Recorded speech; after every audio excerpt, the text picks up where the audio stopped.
Assalamualaikum warahmatullahi wabarakatuh. Kembali dengan saya di mata pelajaran matematika yaitu statistik, materinya diagram pencar atau diagram scatter.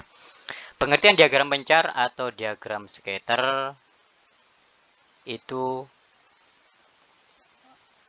bisa juga disebut dengan diagram tebaran atau juga bisa disebut dengan dia plot, scatter plot, yaitu sebuah diagram yang digunakan saat kita perlu menyajikan data yang terdiri dari dua variabel kuantitatif atau sering juga disebut dengan data bivariat.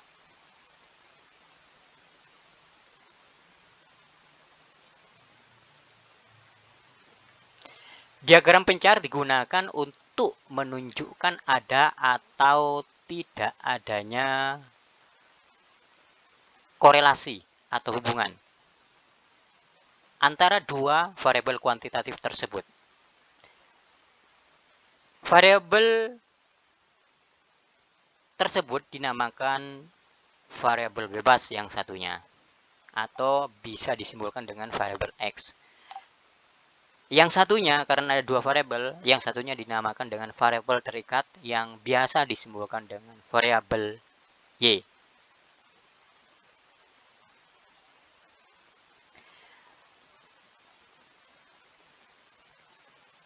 Variabel X atau variabel bebas juga dikenal atau disebut juga dengan nama seperti ini: variabel independen, variabel stimulus, variabel input, variabel prediktor, dan variabel antecedent. Sedangkan variabel terikat itu disebut juga dependent, variabel respon, variabel output, variabel kriteria, dan variabel konsekuen.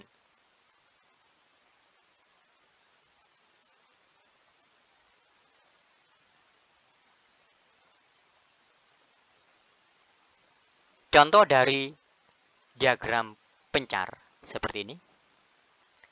X mewakili variabel bebas dan Y mewakili variabel yang diikat. Di sini X ini adalah data-data presentasi kelulusan SMA. Nah, ini masuk ke dalam kriteria bebas atau yang mempengaruhi.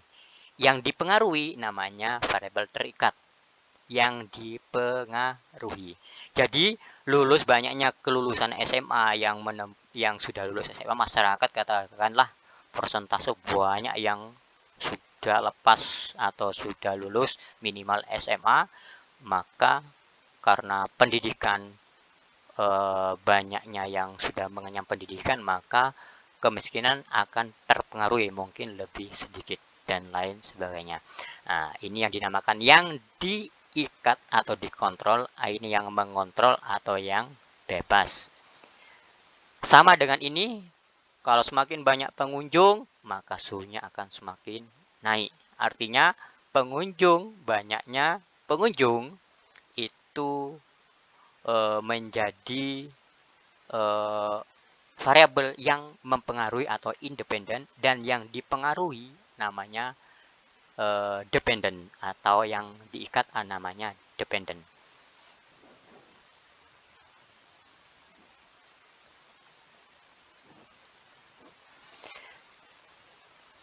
Di dalam menggambar diagram scatter,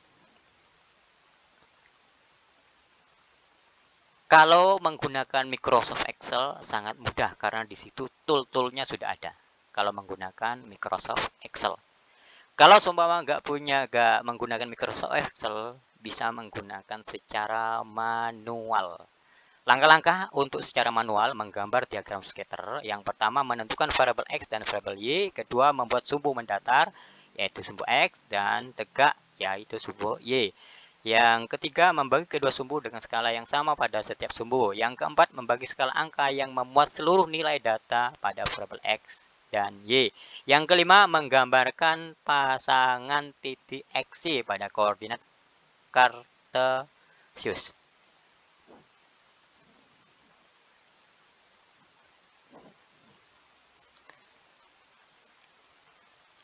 Contoh di sini, Informasi mengenai banyaknya pengunjung yang hadir dan omset penjualan buku. Artinya di sini ada variabel bebas yang namanya banyaknya pengunjung yang dipengaruhi namanya omset penjualan buku.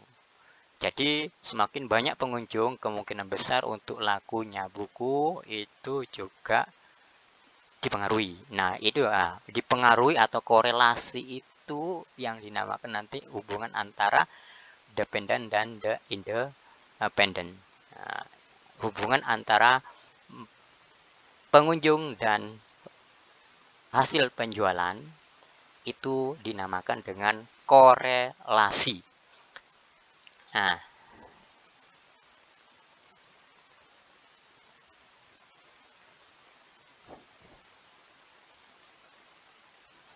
di sini